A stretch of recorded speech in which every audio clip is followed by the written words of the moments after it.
may I invite you to please rise, and it will be followed by the Philippine National Anthem. So our invocation will be led by Director Neil Makashar.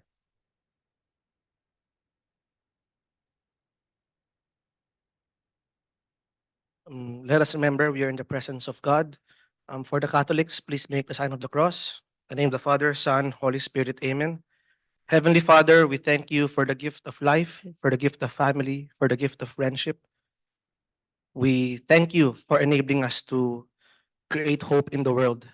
We ask you to continue to bless us with perfect health, with safety, so that we can continue to be agents of peace, agents of love, and agents of change. And we can work as one Rotary Club of Makati and bring honor to your name. Amen. In the name of the Father, Son, Holy Spirit. Amen. Please remain standing for the Philippine National Anthem.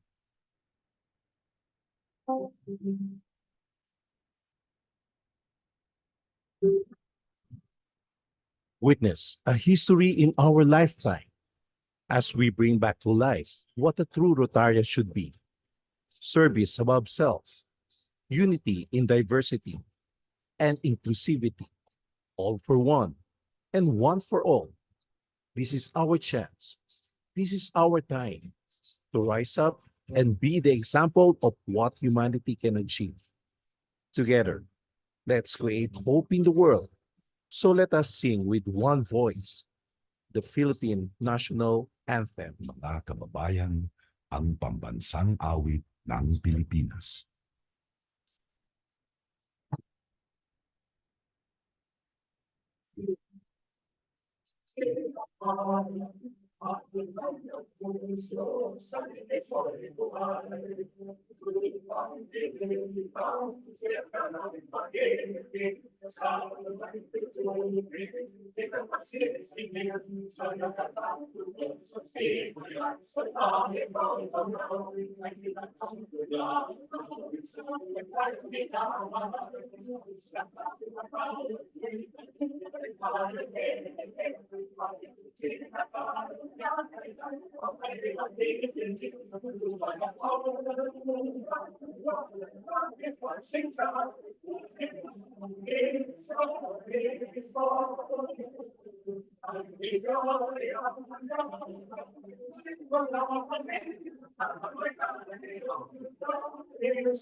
And together we stand tall. We are leaders with integrity, always ready to serve humanity, always living by the four-way test, building goodwill and peace along the way, giving hope to the world. With the Rotary Club of Makati, prepared to aid our fellow men. As true Rotarians, we live to lead. We believe in service above self, and this is why we succeed. With the Rotary Club of Makati, and together we stand proud. We are leaders with integrity, always ready to serve humanity, always living by the four-way test, building goodwill and peace along the way, giving hope to the world. With the Rotary Club of Makati, giving hope to the world. The Rotary Club of Makati.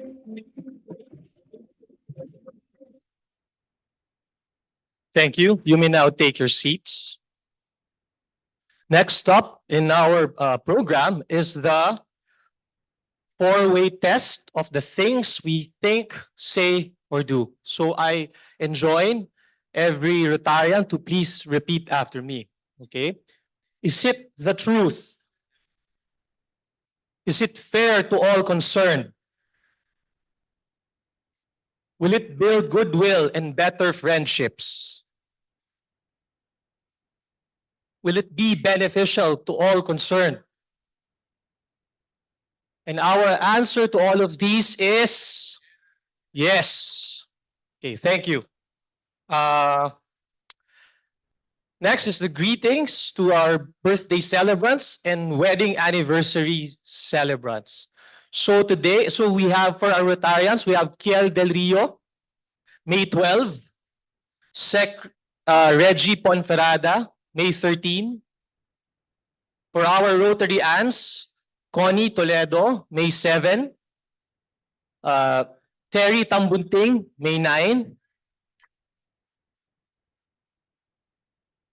For our wedding anniversaries, we have Director Julian and Julene Lim. Julian, happy anniversary. And PP Eddie and Deli Yap, May 10. Okay, so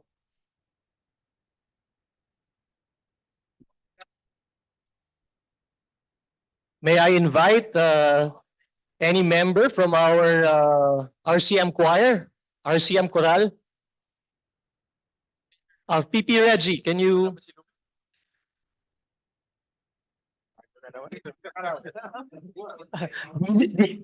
DG and Reggie. Wala ba yung pianista? And past President Louis. We don't have a pianist. Yeah, Capella. This is for our celebrators, especially Terry. It is your birthday.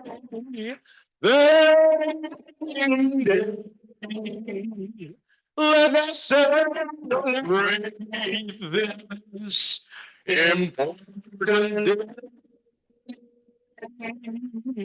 We greet you.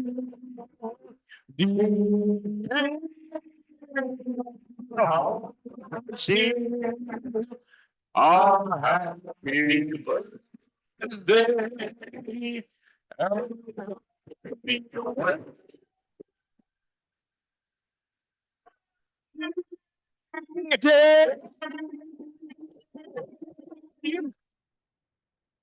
Thank you, DG and Reggie and past President Louis. Okay, next is our acknowledgement of guests and visiting Rotarians. For our dignitaries, again, DG and Reggie Nolido, welcome. Okay. For our guests, we have Bonifacio Belen from the Josephine Foundation.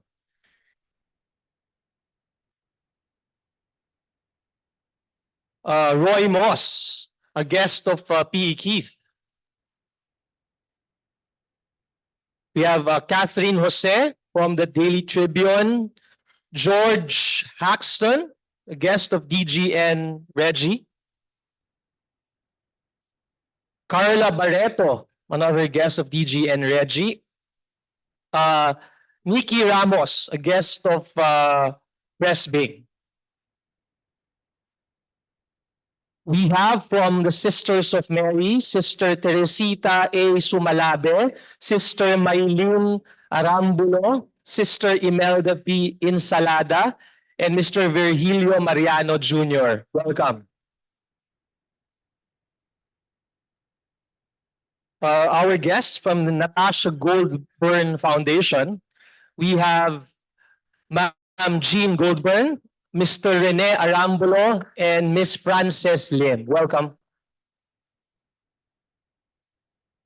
And definitely not, but last but not the least, we have our guest from the Rotaract Club of Makati, the son of Rotarian Boy Arteche, Mr. John Arteche.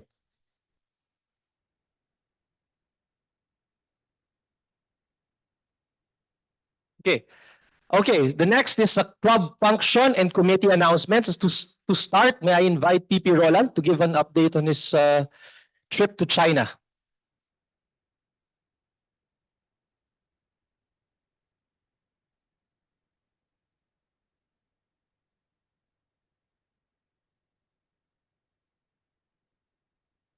Sorry, I'm just swallowing my food. Okay. Um, Actually, there was no mission to China. It was a vacation on my end. I was with my wife and a few friends. But along the way, we passed by Shanghai. So I took the opportunity to revive the relationship with the Rotary Club of Shanghai. I had a meeting with Frankie, and the president was Tiziana, an Italian.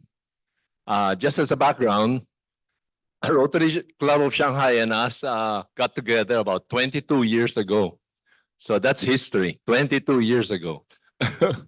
We met in the Astrodome, Denver. So since then, we have been working together and they have helped us with a lot of projects. The bigger one was the fishing boat, 168 fishing boat under Governor Reggie. We're now planning something different. We're looking at bicycles for the school children's outside of Metro Manila. According to Hero Oba, the one who helped us with a few bikes in the past years and pre-pandemic, he said that it is in demand outside of Metro Manila. But sometimes, by default, they sell the bike. So he said we have to be cautious on that. So we're working it out. It's a bit complicated because of the customs and handling, and there's a lot of issues to be discussed.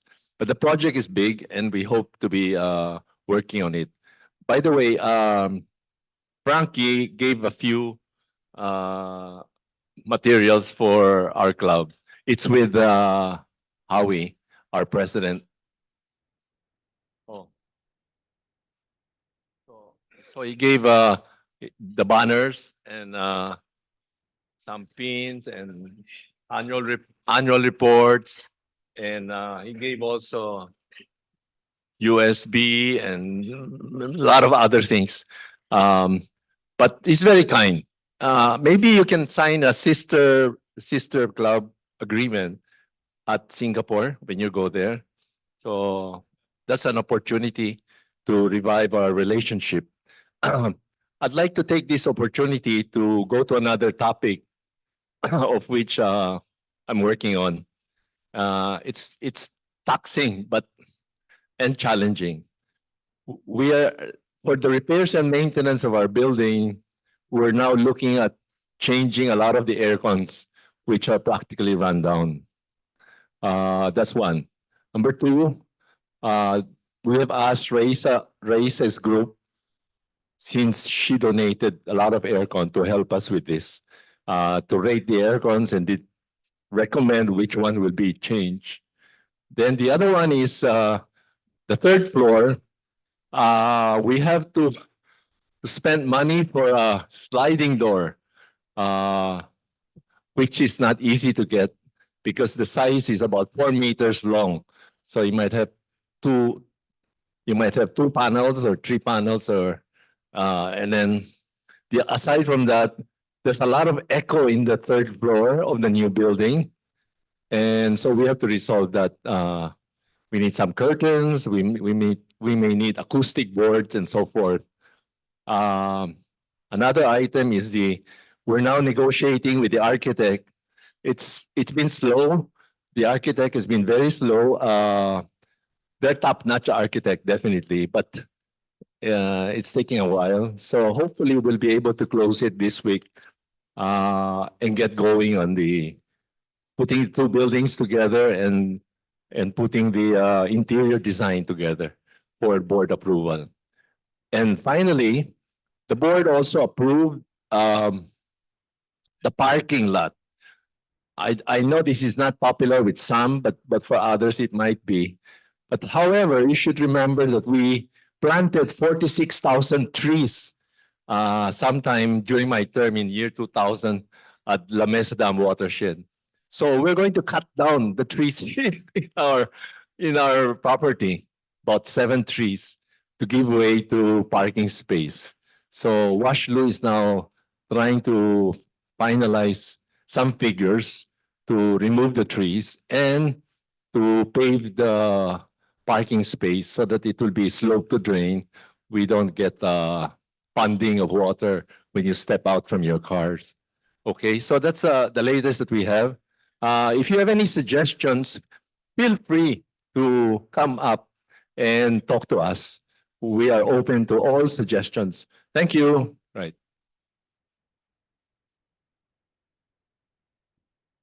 Thank you very much, PP Roland. Are there other committee announcements? Yes, DGN Reggie.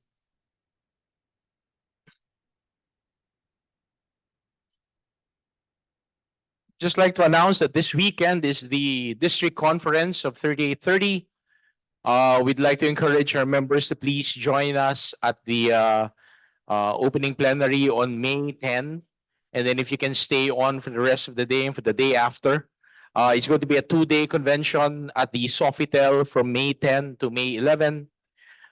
For those who have been registered or interested to join, we also encourage you to stay for the evening affairs. No, in the first night of the Discon, we'll have Between Escalante performing, and then the second night, we will have excerpts of the well-received play using the music of Parokya ni Edgar, whose title I will not even attempt to say because it's very difficult.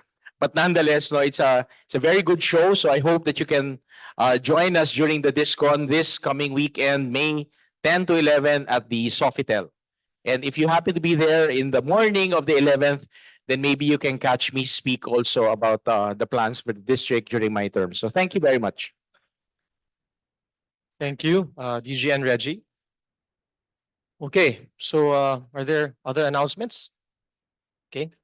There being none, I'll proceed to the president's time. So, Vice President Howie, the floor is yours.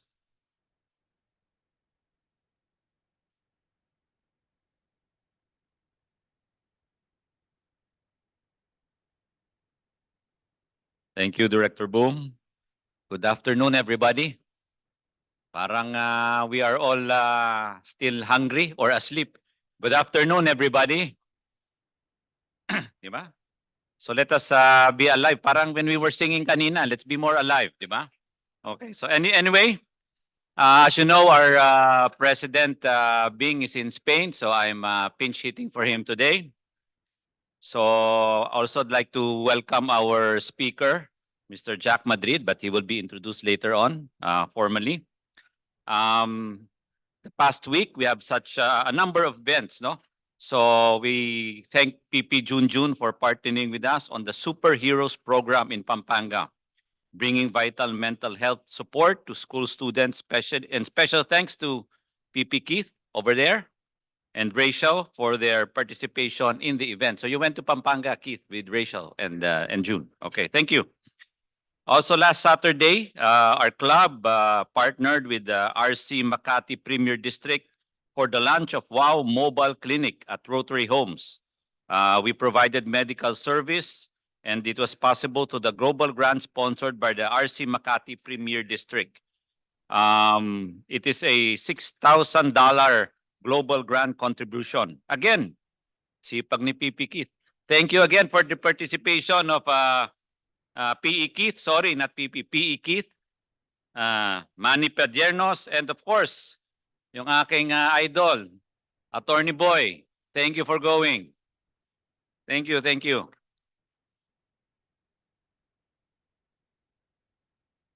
And additional health services, we also were in Payatas, Quezon City, with the cancer screening. This time, thanks to PP Cesar, his daughter Mariby Campos, and of course, again, ang idol ko, Attorney Boy Arteche, who was also present again. Di ba? Baka napabayaan mo na yung kliyente mo, Attorney Boy, bigay mo na sa akin. Oh, yung mga legal assistant mo, baka yun ang kasama mo, bigyan mo naman kami dito. Another activity last week, this time in collaboration with the UP Alumni Association, we conducted a medical dental mission in Los Baños, which benefited 100 patients. And we had book donations from our BATS program. Thank you again, PE Keith. And of course, thank you again, Idol. Attorney Boy Arteche. Andun ka ulit. Thank you. Talaga, pag may nagreklamong kliyente mo, bigay mo na lang sa akin dahil palagi ka na sa ano eh. Thank you for your service. Di ba? Again, thank you PP Cesar, Dr. Marivi for their participation in the said event. We have a video. We can let's play the video of the event with the UP alumni and the medical mission in Los Baños.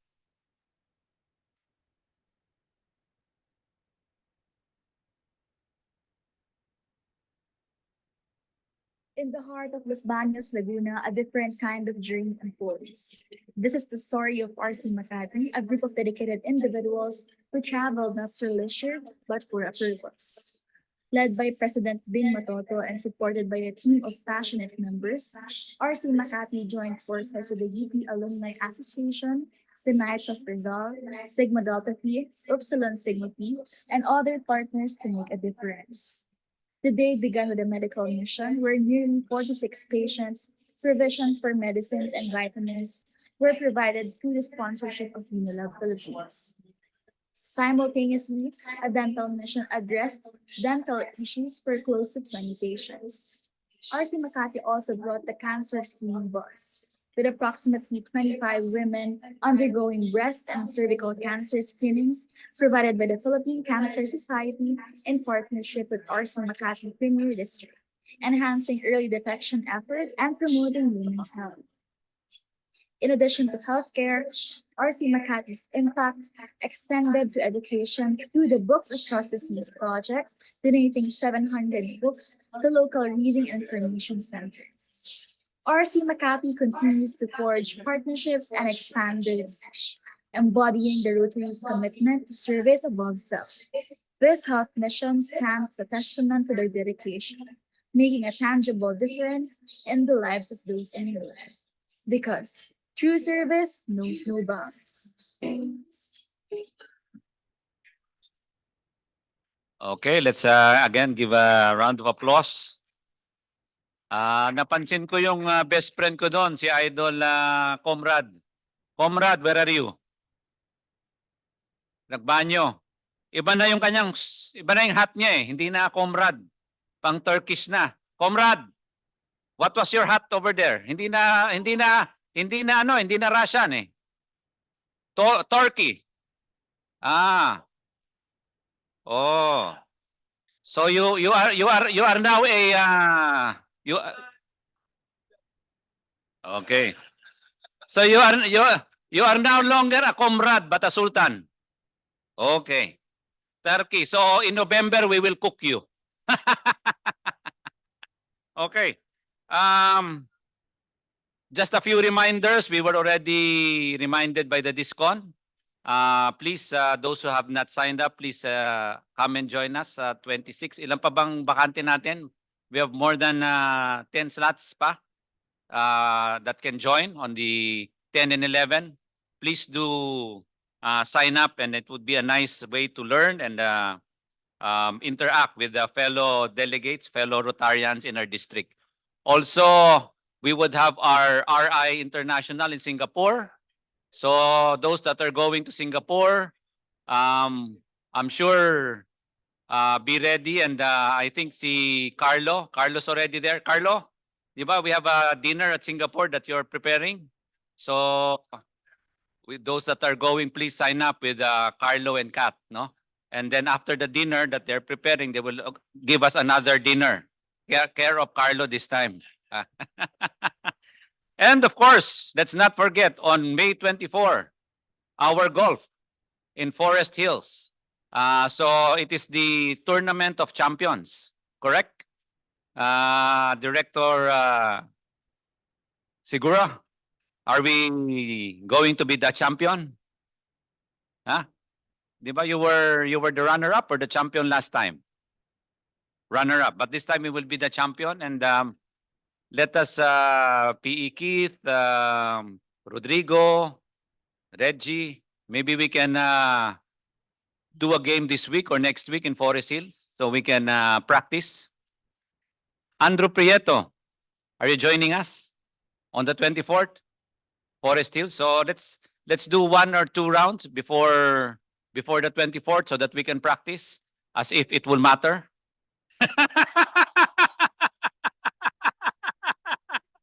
But the fun will matter.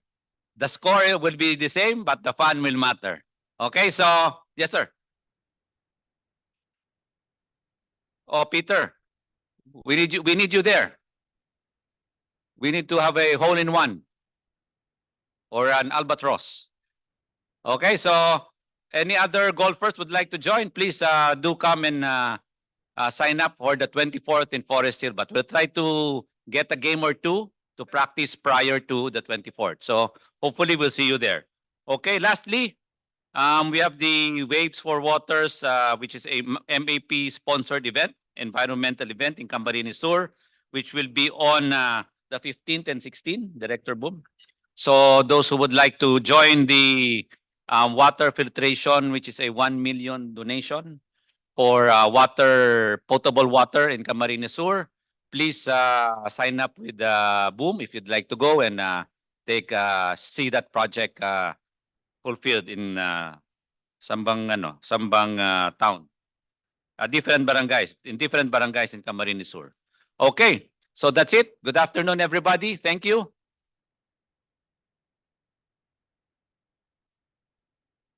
Thank you, VP Howie. For the introduction of our speaker, I'd like to call on via Zoom Rotarian Patrick Parungao. Hello, thank you, Bom. Am I audible? Can you hear me? We can't see you. No, it's okay. Can you hear me?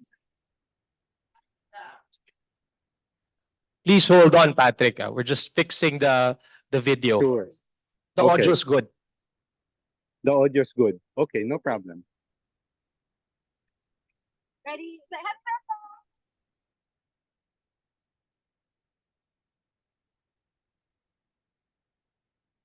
Shall we, Okay. You're good to go, Patrick. Please proceed. Okay, thank you. So it is my privilege to introduce Jack Madrid. Sorry, Jack, I am not able to be there personally. I know I invited you to join and speak in our lovely club, but with things that I could not control, I have to be here in Sydney. So, Jack, as the president and CEO of IT-BPM, the primary trade body and advocate group of the IT-BPM sector in the Philippines, Jack is responsible for ensuring the countries retain its renown as a global leader for IT-BPM services.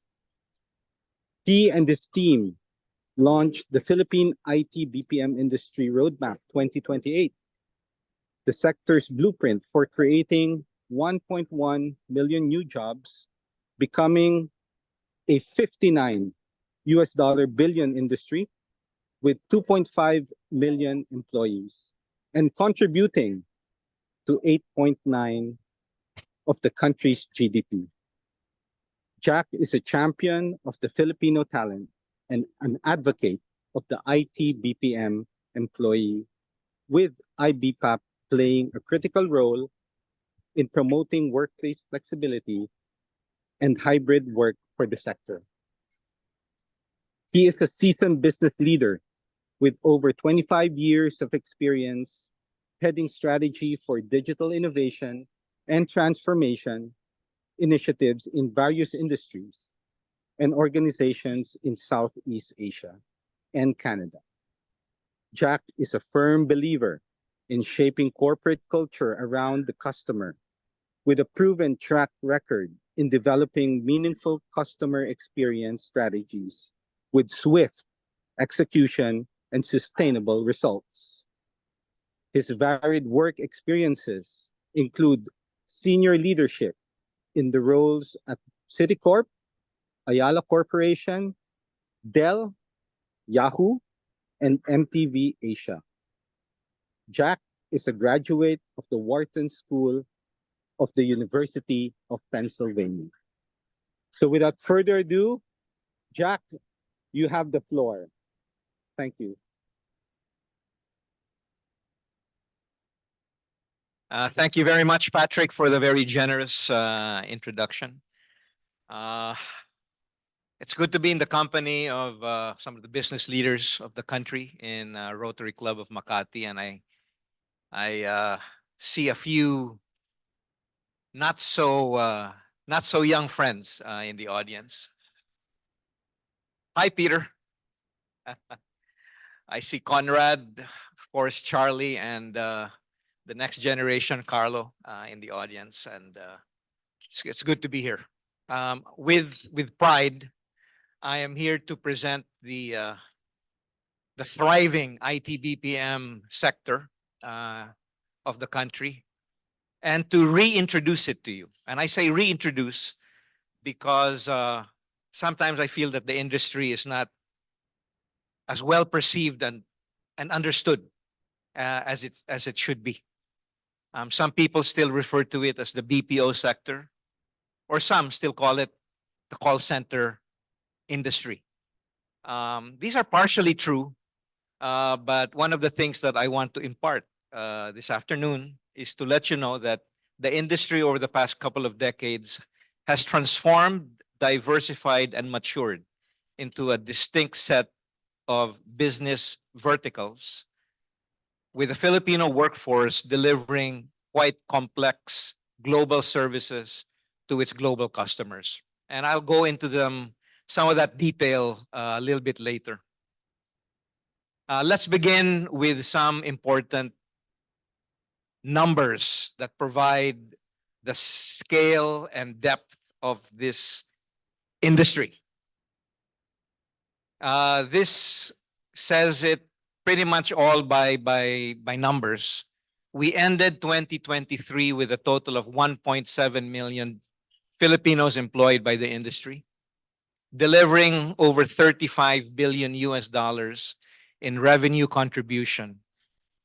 And that's over 8% of the country's GDP.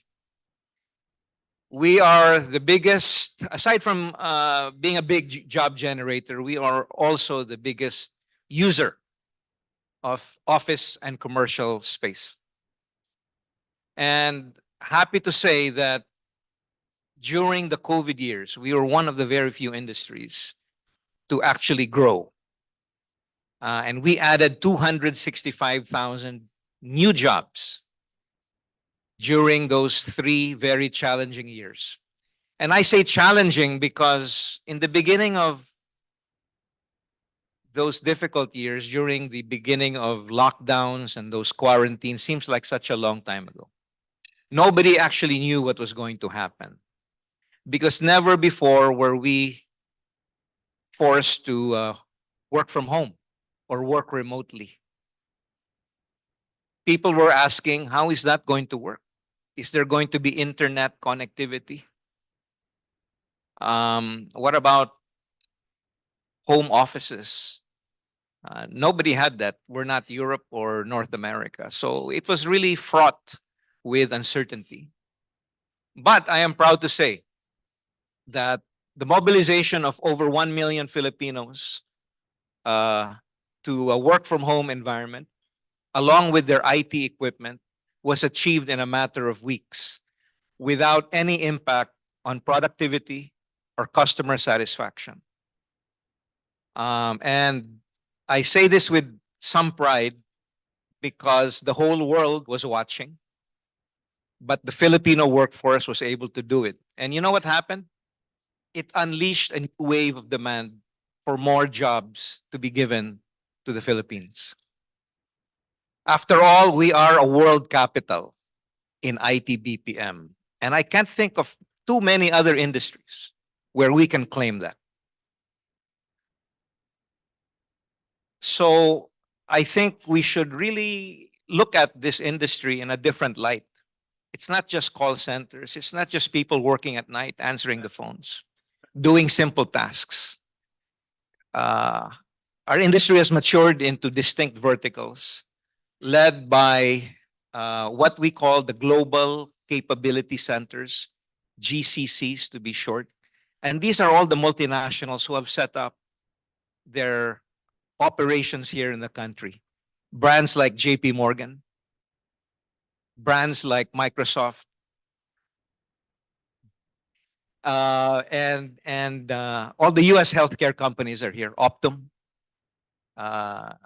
many other banks are all here. Some very quietly doing some of their most important work here. And we are second only to India in global capability centers. And so, the numbers are there. And I'm happy to say that, we are expecting to grow another 7% in 2024. So we should cross 1.8 million jobs by this year. And hopefully, with a little bit of luck and hard work, we can touch 40 billion US dollars in 2024.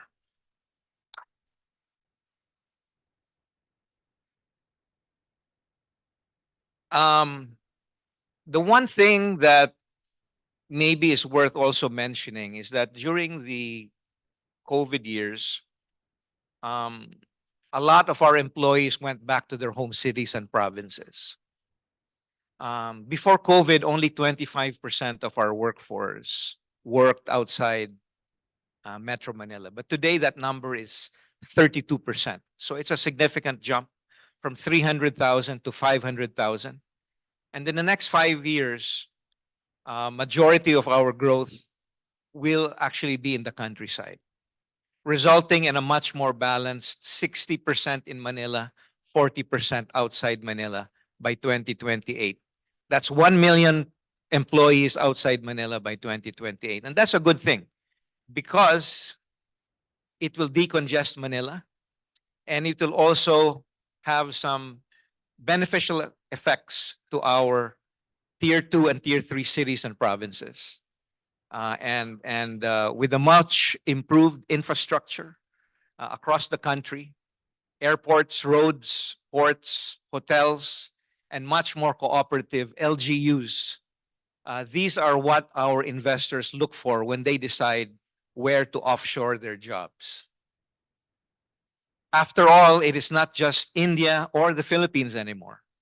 There are other emergent IT-BPM destinations that want to capture some of the Philippines and India's market share. Countries like South Africa, Colombia, Mexico, Malaysia, Vietnam, Poland, Egypt, all have thriving IT-BPM destinations. But the Philippines has one unique advantage. We are the youngest country in Asia at 25.3. We graduate 700,000 college graduates annually. That gives us the demographic advantage. But there is one thing missing, and that is finding enough employable talent, addressing the talent and skills gap to meet the global demand. The Philippines does not have a demand problem in my industry. What we have is a challenge of meeting the talent supply gap. And so this is the most urgent constraint from our industry achieving the ambitious goals of adding 1 million more jobs in the next 5 years. And my organization cannot do it alone. We are just 32 people. And we need the support and cooperation of the entire country. That includes the stakeholders in government, the academia, and the private sector, who must all work together because aside from the 1.7 million jobs, we estimate that there are another 4 million jobs that are a direct result of the IT-BPM industry. Businesses in retail, hospitality, transport are all direct beneficiaries of the 1.7 million employees of the IT-BPM industry. So I hope this somewhat convinces you on how important and strategic the IT-BPM industry is. We are a pillar of the economy, and I just want you to, think about that for a moment and maybe reflect on how we need to protect this. I believe this is one of the um, golden gooses of the Philippine economy. And aside from the talent supply challenge, the other constraint that we have, and this is important to investors, is the ease of doing business. But I'm happy to say that the current administration is much more appreciative of our industry than the previous one. We are now talked about. We are now invited in presidential missions, and we are now mentioned in some of the SONAs so far, which we were not in the previous 6 years. So having said that, we still need to all work together and make sure that we achieve our ambitious goals and make sure that the regulatory regime and the policies for investors are continue to be attractive, because aside from the global war for talent, there is also stiff competition from those markets that I just mentioned earlier. I think I've already finished. Even though I'm on my first slide, I feel I've already summarized everything that I really wanted to say. But I worked on these slides for you guys, so I'm going to show them anyway. What are the inherent Philippine advantages? Well, they're all there. I will not read all of them, but we already know some of them. But the bedrock of it all is really the agility and resilience of the Filipino workforce. Regardless of any economic headwinds, natural disasters that befall us, even 3 years of a very deadly pandemic, we still grew at a very impressive clip and contributed to our economy. We are also benefiting from a much improved infrastructure around the country. Airports, roads, bridges, even hotels in tier 2 and tier 3 cities. These are what our investors look for. But the bedrock of it all is really the Filipino talent. Let us leverage on the renown of the Filipino workforce, because most of the world really want a Filipino to solve their problem. Not just because of our accent neutral communication skills, but also because of our world-renowned empathy, which is the envy of any other IT-BPM destination. This is something unique that we have, and we must appreciate and be proud of it. It is something that nobody else has.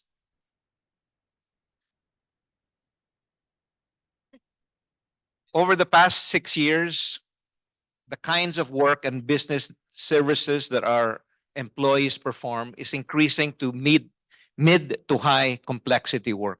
So don't think of our work as being composed of simple, repetitive, monotonous tasks. We actually perform higher complexity services across omni-channels. It is not just voice, it is chat, it is email, it is messaging, because consumers around the world want to communicate their issues across different channels. So it is not as simple as one may think.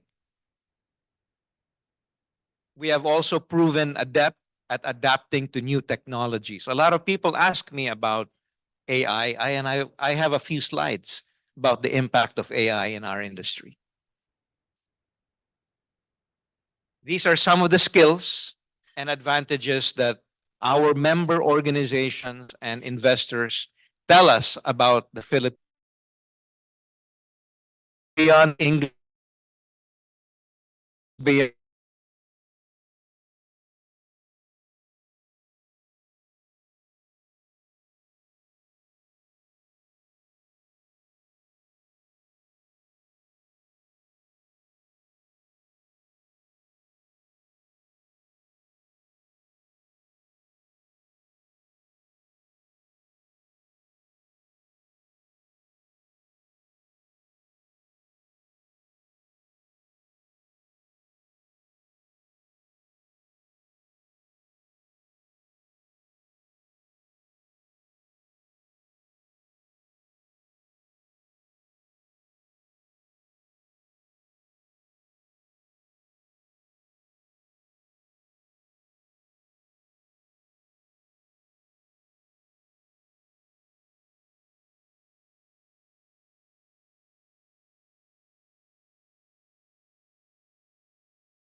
technical subjects like cybersecurity and engineers are also in short supply. So we are working hard with our partners in the academia to get their curriculum to match the increasingly complex demands of the job market. Okay. In short, AI will definitely have an impact on everyone's work and the type of work that we do. But net, our conclusion is that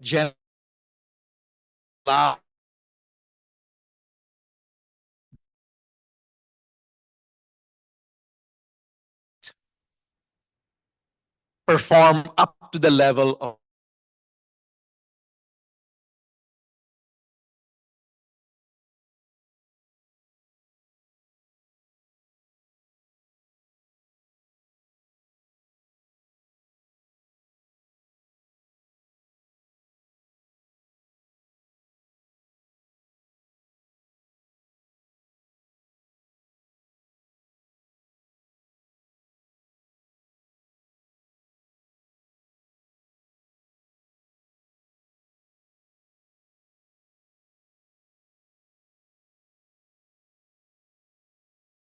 services, which we have always wanted anyway, because one other metric that we measure is revenue per employee. Aside from total revenue, aside from number of jobs, we want to track the value that each employee brings.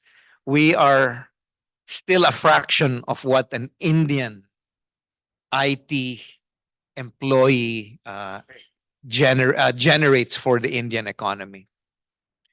But I cannot overemphasize the fact how important this industry is to the Philippines. India is the biggest IT market, but their industry only contributes 3% to their GDP. Our much smaller IT-BPM industry contributes over 8%.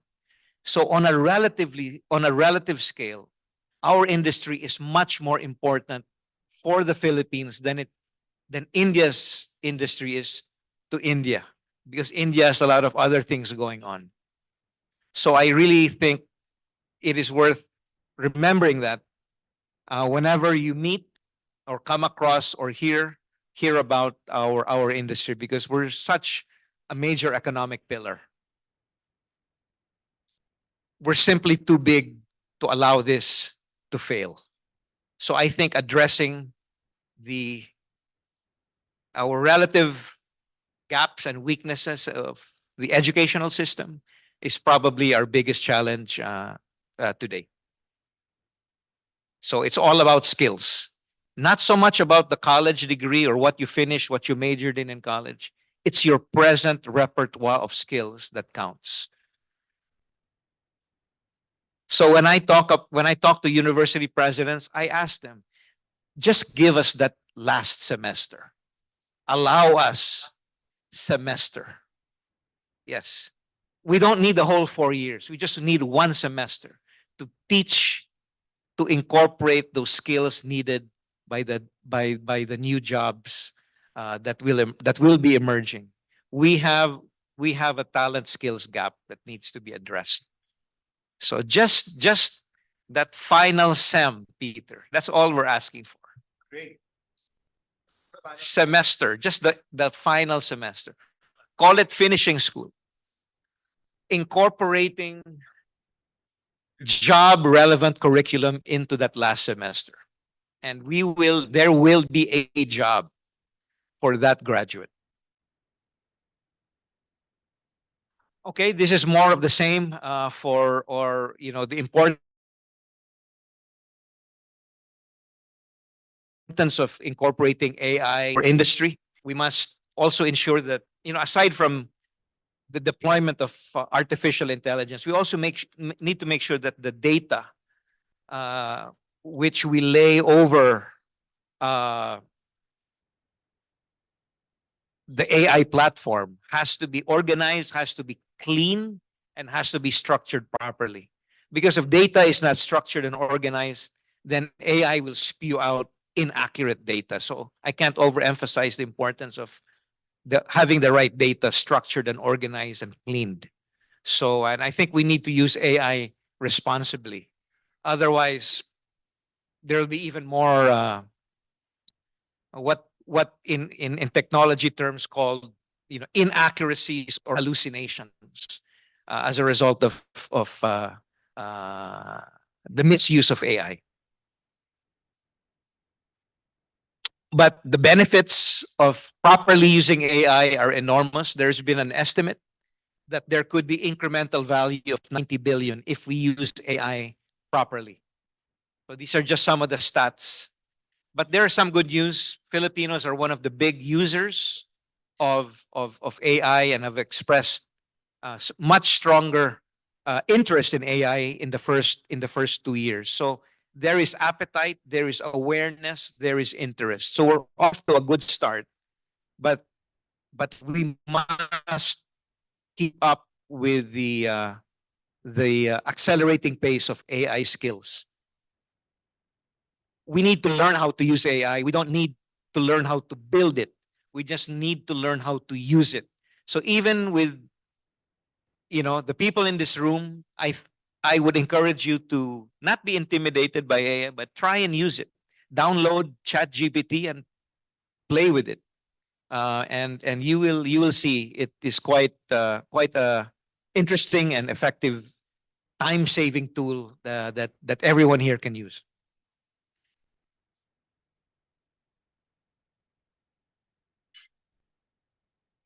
Okay. I talked about ease of doing business, and part of it is really the importance of stronger infrastructure around the country, something that our investors constantly look for. A lot of our investors are beginning to look at locations outside Manila, outside Cebu. We have begun to see our industry thrive in cities like Iloilo, Bacolod, Cagayan de Oro, Davao, and even Lawag. Investors look for where the talent is. It goes beyond location or quality of building or workspace, although that's still very important. But I think access to employable talent has become the number one criteria for where investors will go. Obviously, part of infrastructure is digital connectivity. We are still one of the most expensive places. And we need to establish stronger coverage, stronger speed. And this is something that we have called out in our meetings with our friends in PISAC and obviously the DICT. One of the other initiatives that my organization is working on is really we have convened an AI council with industry experts, research firms on how we can draft the Philippines AI narrative, because we all need to remain competitive, especially in the IT-BPM industry. And one of the other things that my organization is doing is really partnering and collaborating with the academia as well as non-traditional learning institutions to equip our graduates and the existing workforce with the right set of skills, not just technical skills, but also with soft skills, such as critical thinking, comprehension, and collaboration. It is a combination of domain skills and soft skills that will allow our workforce to retain its competitiveness.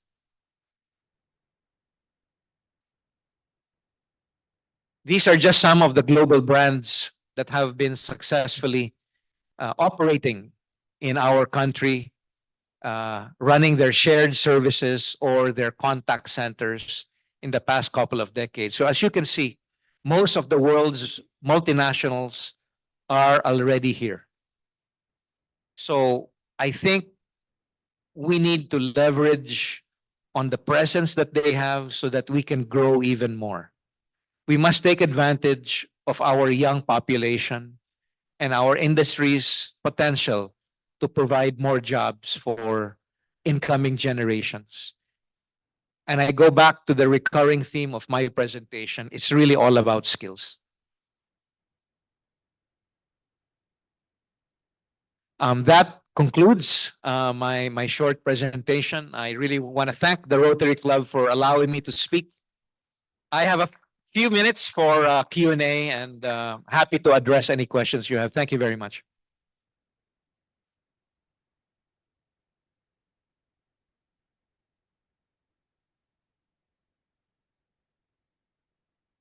Okay, the floor is open. PP Roland, P. Keith, DG and Reggie, and Harley. Roland, PP Roland first.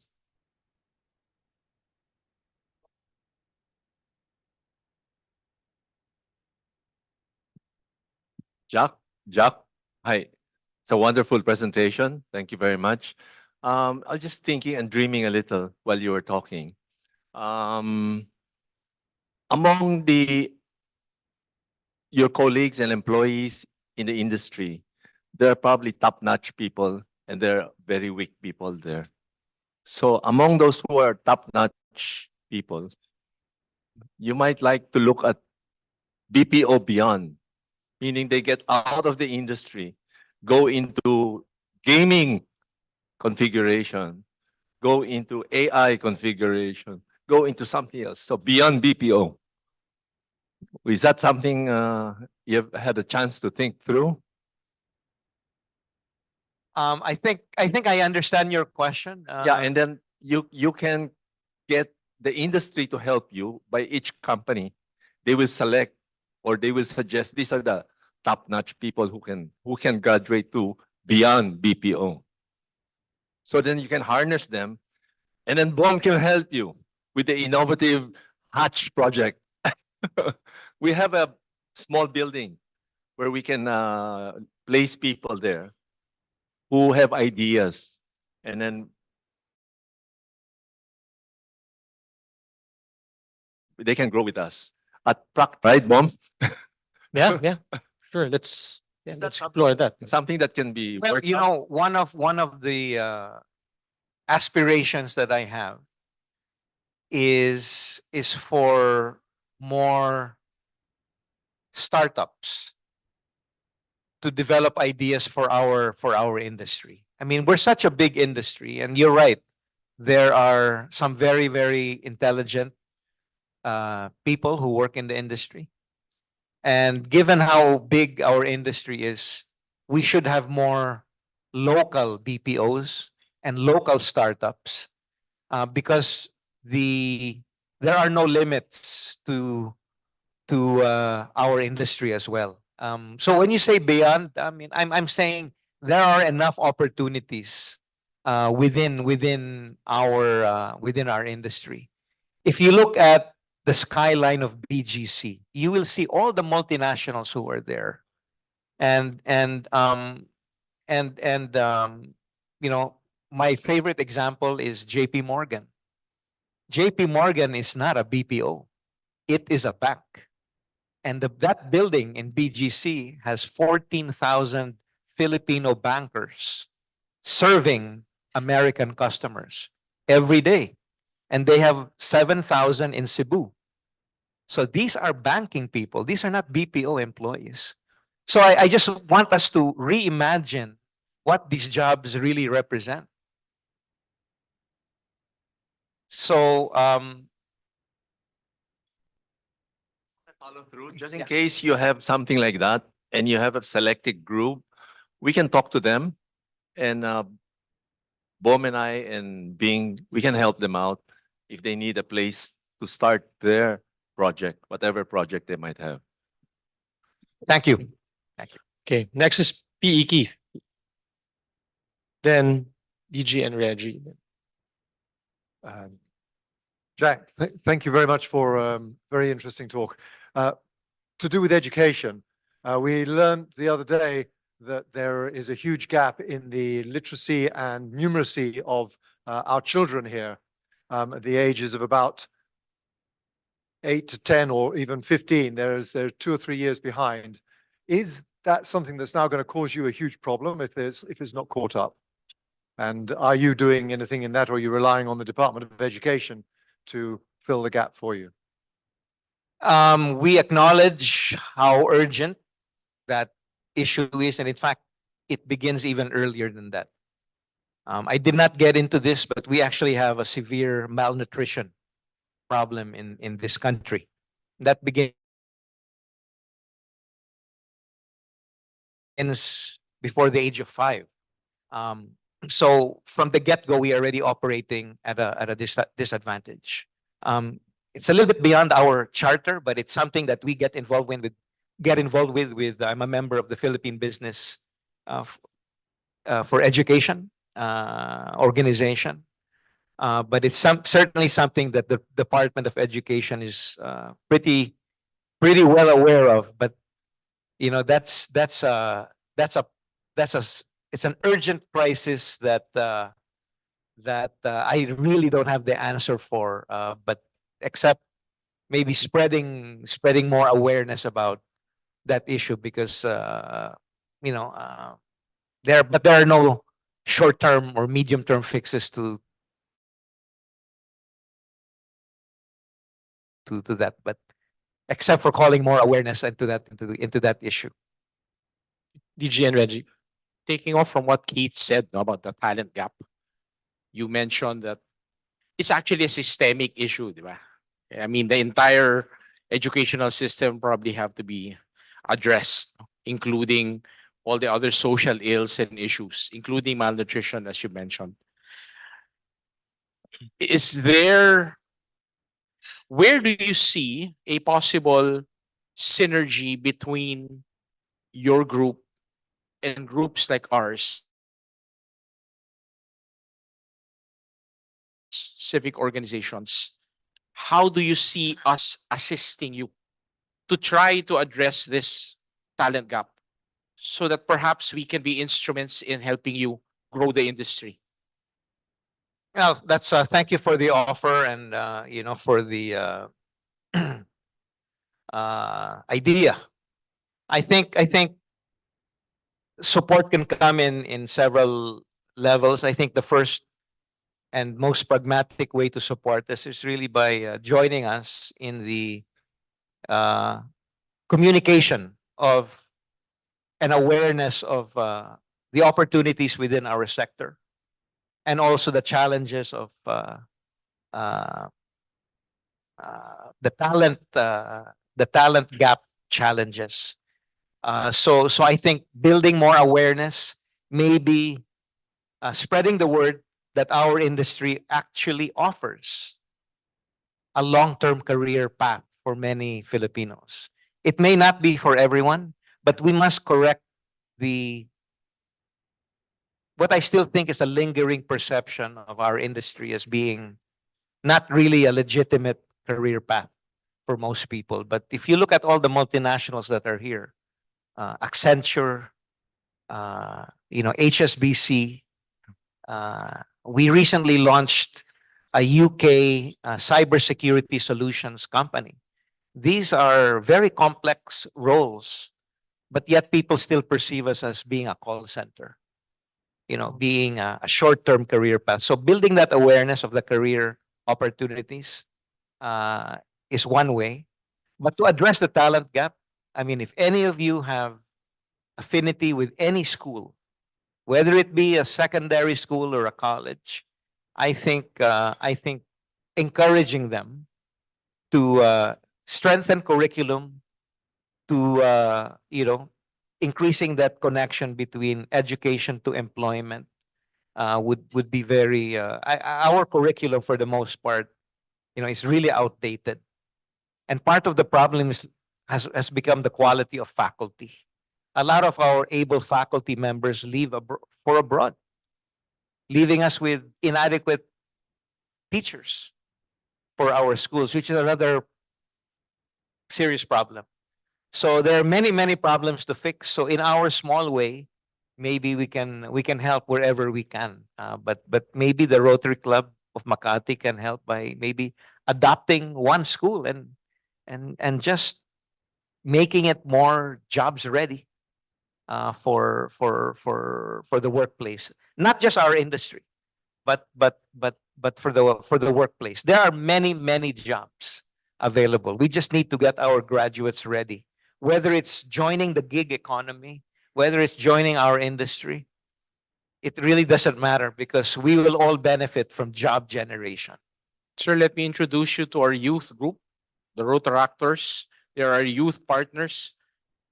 Perhaps a synergy between your group and our youth organization in order for us to spread the gospel of what it is that you're saying, then perhaps that's something that we can do together. Thank you. Okay, thank you. So I have four more in the queue. If we make it swift and on point, I think we can handle the four. So the next one is Harley. Then PP Junjun, PP Tony, and Ronnie. Good afternoon. Actually, last 2 years ago, we signed a bilateral trade agreement with Indonesia on global bartering. Now, I've been contemplating who should be our counterpart to do our platform, which we call that as B2B Global Barter Supply Chain Framework. And I'm looking at, based on your presentation, that you might as well can help us in this kind of platform. Precisely, aside from Indonesia, we have 38 countries who are participants on this global bartering. Maybe your organization can help us so that we can accelerate that on these 38 countries. Thank you. Thank you very much. Happy to talk about this offline so we can establish that. Thank you. Okay, thank you. Thank you. PP Junjun. Yep. Yeah, I have two questions though. What did the school president say to you regarding your suggestion of giving you the last semester? My other question is on the ease of doing business. I won't mention the name, but I was talking to a president of a very large business process organization, and he was complaining about the BIR, getting harassed by the BIR. So my question to you is, what has been your experience? Because I myself have already experienced some problem, especially with this thing about VAT. You know, in the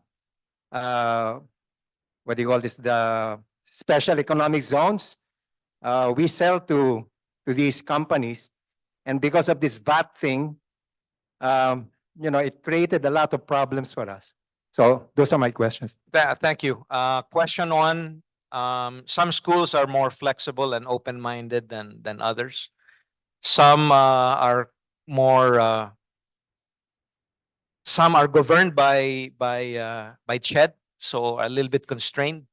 But many of the school presidents we've spoken to are already opening up, including schools like Mapua, who have a very nice partnership with Accenture.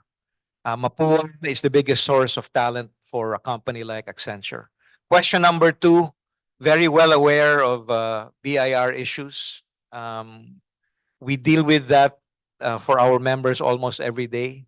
Unfortunately, there's nothing wrong with our tax rules, but what has been problematic for investors is the very different and inconsistent interpretation, application, and implementation of these tax rules. So even with the help of ARTA, the Anti-Red Tape Authority, even with the support of PEZA, we still encounter these issues.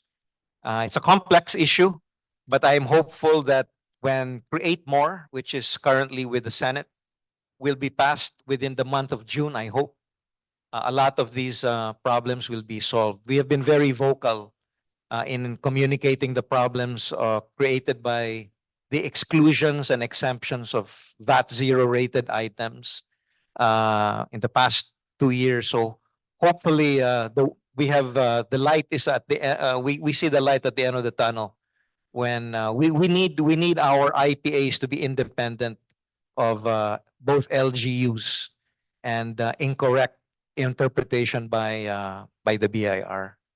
So fingers crossed, we will have a brighter days ahead for that. Okay. PP Tony Lopez, followed by Ronnie, and then last PP Bimbo. I think we can Mr. have. Madrid, thank you for gracing our meeting. I'm Tony Lopez. I have a very good friend in the United States, also in the IT. And every time he comes and we get together, he says, "You must meet my other good friend in the Philippines." I said, "Who is that?" He said, "Jack Madrid." Now I can tell Ken Bone, I think he's a good friend of yours, that we have finally met. Anyway, the reason I asked for the floor, a few months ago, our club, as part of our community service, has adopted mental health. We were astounded by a series of, I don't know, of disasters among children, among adults who have taken their lives. Fortunately, we have tied up, it actually came as a blessing, with the Natasha Goldburn Foundation. And the head, Jean Goldburn, happens to be here today.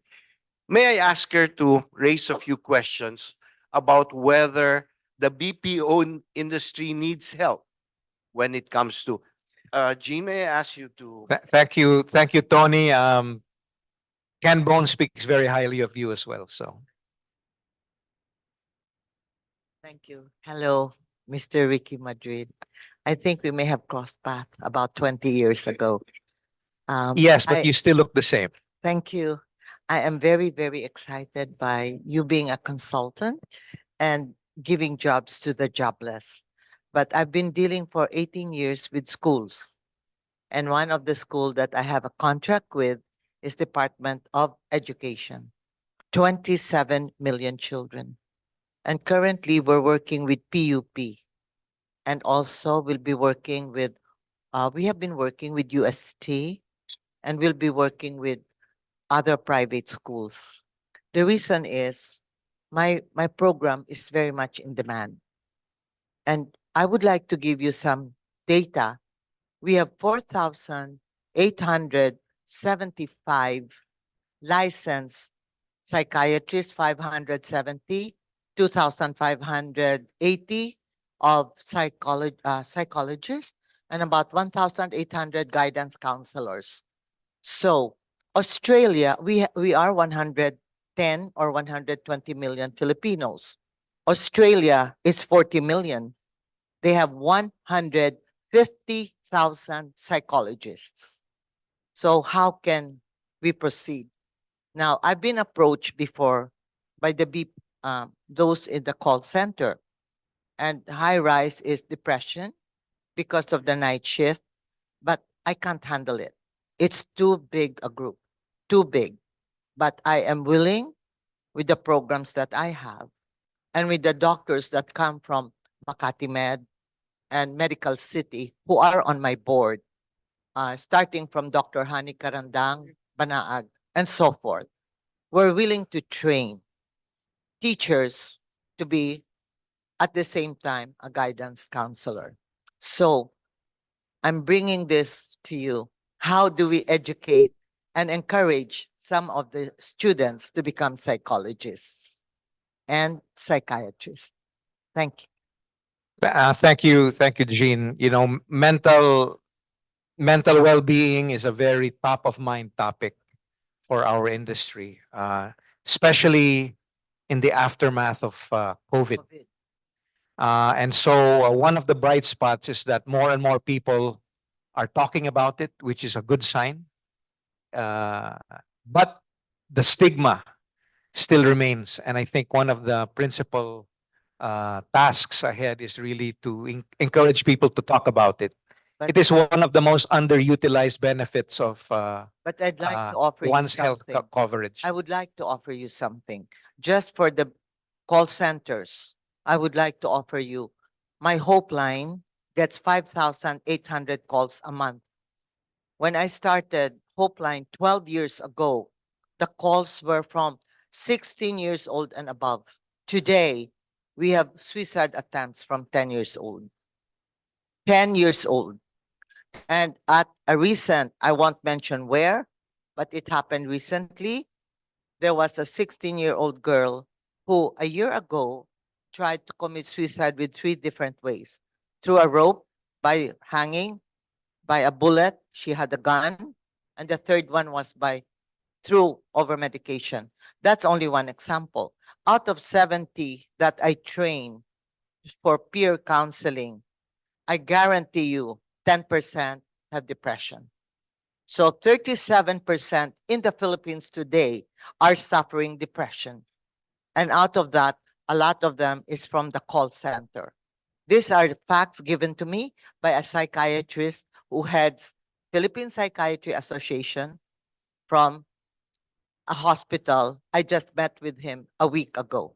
So where do we go? So thank you very much. I think we lack spiritual life amongst our youth. I'm sorry you. to say it, but we lack spirituality. We are now governed by robots. Thank you. Thank you, Jean.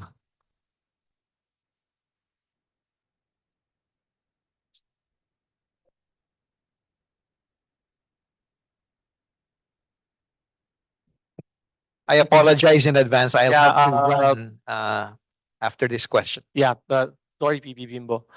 Ronnie, quick one.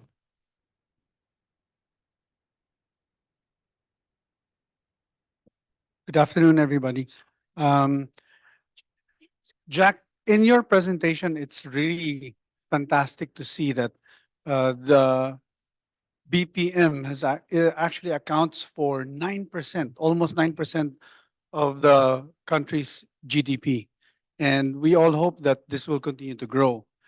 With the advent of AI and knowing that most of the jobs that are being taken on by Philippine IT-BPM firms actually are in the lower end of the business processes, meaning accounting and other kinds of jobs, which from what we read, I don't know, is slowly being taken over by AI and AI driven systems and software. Again, is this something that is concerning the industry at this point? And what is the industry trying to do in order to keep abreast and keep pace to make sure that we are able to adapt? There's no doubt that Gen AI will eventually be a game changer for the world of work, not just IT BPM. It will affect all of us. And so I think the only thing to be concerned about is really how urgently we take the need to upskill and take personal responsibility for our skill sets.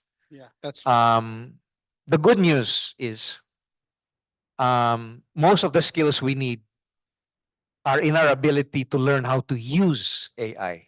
We don't need all of us to build AI. There's a difference. Understand, yes. And so the skills needed to use AI are not technical in nature.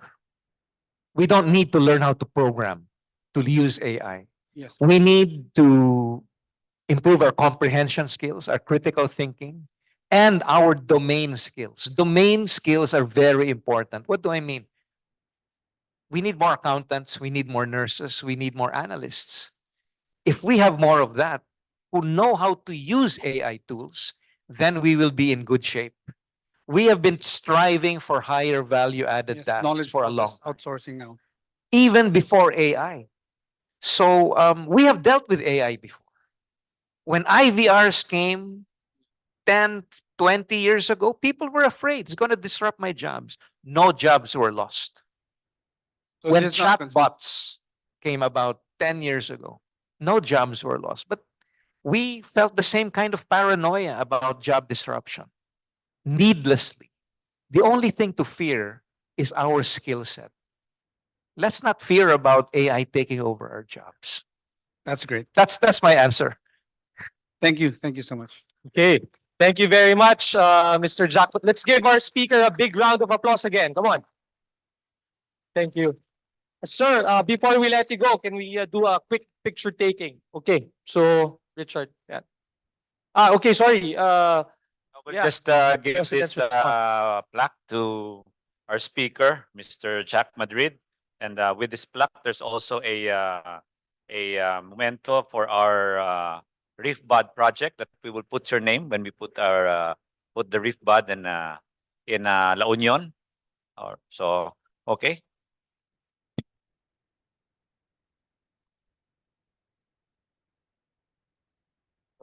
And of course, thank you, Mr.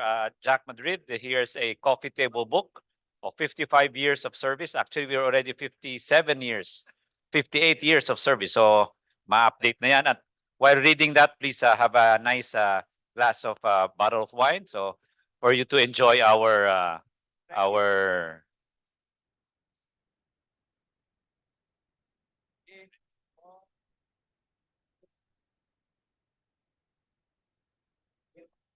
again, let's have a round of applause for our speaker.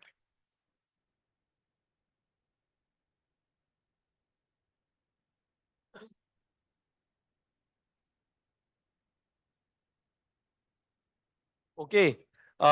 Next in our program is the MOA signing and turnover of donation. First, to the Sisters of Mary, then followed by the donation to the Natasha Goldburn Foundation. Okay, so I would like to call on here in front Sister Teresita Sumalabe, the Chief Operating Officer of Sisters for Mary. I'd also like to call on Sister Imelda Insalada, Mr. Virgilio Mariano Jr., and past President Charlie Rufino. Um,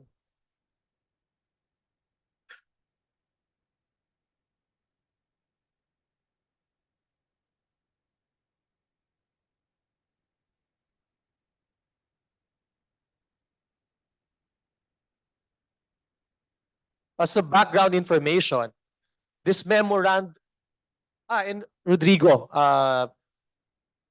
Director Rodrigo Segura, please join us here in front. And also Sister Maylene B. Arambulo. Okay. So this memorandum of agreement is about to be signed, pertains to support the procurement of 10 desktop computers with a total amount of 560,000 pesos to support the computerized numerical control training program. The objective is to provide their senior high school students with the resources they need to succeed in CNC careers and empowering the students to be successful in their chosen field. Additionally, the club approved to bring the Super Heroes Facilitating Training Program with Natasha Goldburn Foundation in the Sisters of Mary School in Cavite. This program will benefit over 80 student leaders and teachers valued at 500,000. Our club will provide funding to over 1 million pesos. And part of the support for this initiative is attributed to the Best of Broadway and the Classics fundraising concert, co-organized by the Rotary Club of Makati with PP Ediap as producer.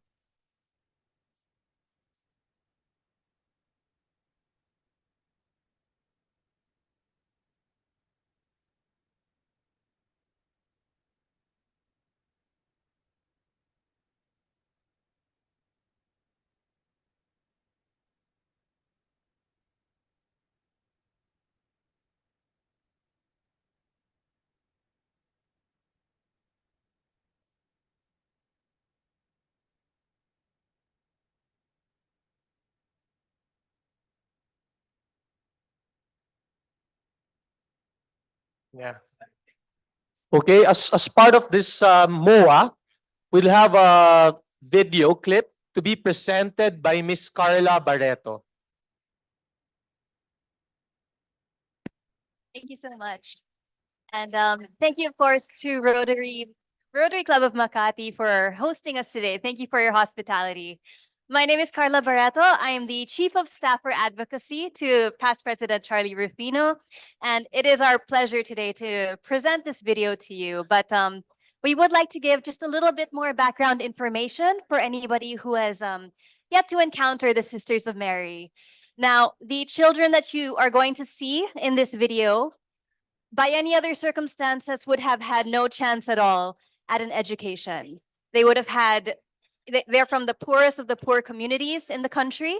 And these sisters that you see here coming through the crowd, sisters, thank you for being with us as well. These sisters comb through the country and go to these poorest of the poor communities, and they find these children and they come to the campus and live completely free of charge on campus. Their clothing, their education, their boarding, their food, everything is completely covered. And Sisters of Mary is 100% donor funded. And we are very proud of that. And we are very grateful that the Rotary Club of Makati is among those groups who support the Sisters of Mary. Now, this video is a glimpse at our very first Barrio Fiesta, which is a Thanksgiving event that we had for our very successful Sports Cars for a Cause event. And something we always insist upon when we speak with new people about Sisters of Mary is that you have to see the campus. It is a different experience for you to come to the campus and see for yourself the second chance at life that these children have. And we're very passionate about that. And we're very happy to be able to share that with you today. So let's watch this video. And really just, we're so happy to give you a glimpse of the joy and a glimpse of the hope that your support provides these children. Let's watch this.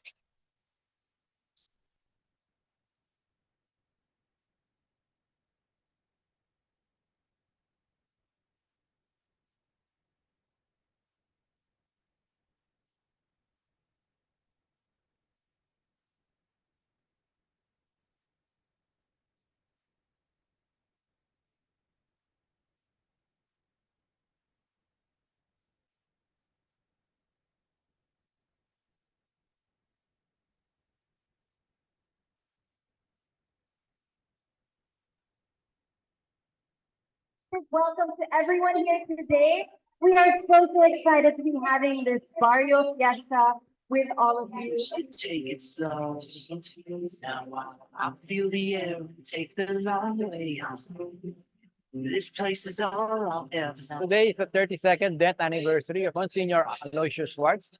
So today we've combined his death anniversary with the Barrio Fiesta. I think we haven't had a Barrio Fiesta for a long time, but I think this is an overwhelming success. And I think we're going to be required to do this every year from now on. So we're here in Silang, Cavite, in a wonderful place. Weather is beautiful. We've got a nice breeze of air, and it's really a Barrio Fiesta spirit. Fantastic. It's so wonderful. Our foreign guests, they enjoy this very much. We have to institutionalize this every year. I'm very happy and I really wanted to thank all the benefactors kasi naman kung wala sila, this event will not be successfully held. Really, thank you very much for all those who have helped us.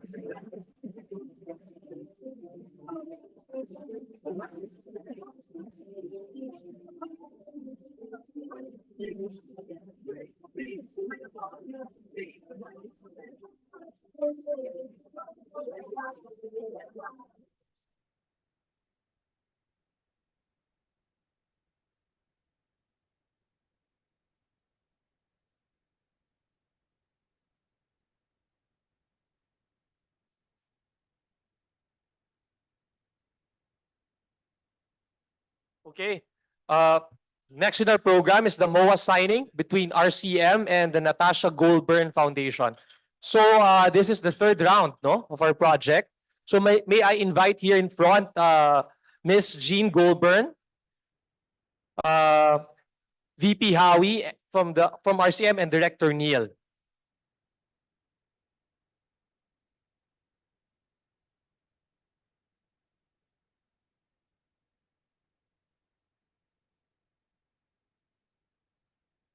We have an, yeah. Do we have another one from Natasha Goldberg? Okay, may I yeah, okay. May I invite Mr. Rene Arambulo? Yeah. Okay. So this MOA that's about to be signed pertains to Super Heroes Facilitating Training Program in Sisters of Mary School in Silang, Cavite. This initiative aims to enrich the participants' abilities and psychological well-being as individuals, to equip them with the necessary knowledge and skills in helping their peers handle their emotional problems through the proper listening and communication skills, to identify colleagues and friends who are at risk of mental health issues, to express appropriate empathy, and to facilitate the development of more compassionate young adults and youth civic leaders towards an empowered and mentally health community. Our club will provide funding of up to 485,000.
Okay, so we have a raffle before we adjourn the meeting. We have a raffle.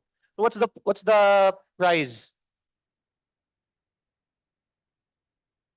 So the prize is a dowel. Free raffle. Okay. Pag ayaw nyo ng dowel, ibibigay si dowel. Okay. So, okay. O paano?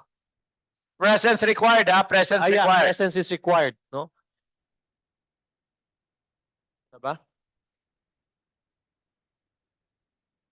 Okay. Okay, so our winner is Bimbo Mills. yeah, Bimbo Are you Mills. still here, Mr. Bimbo? Muwi na. Hindi na niya kailangan ng keto.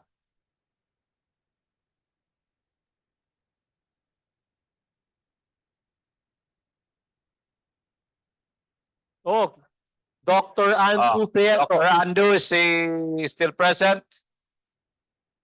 Wala.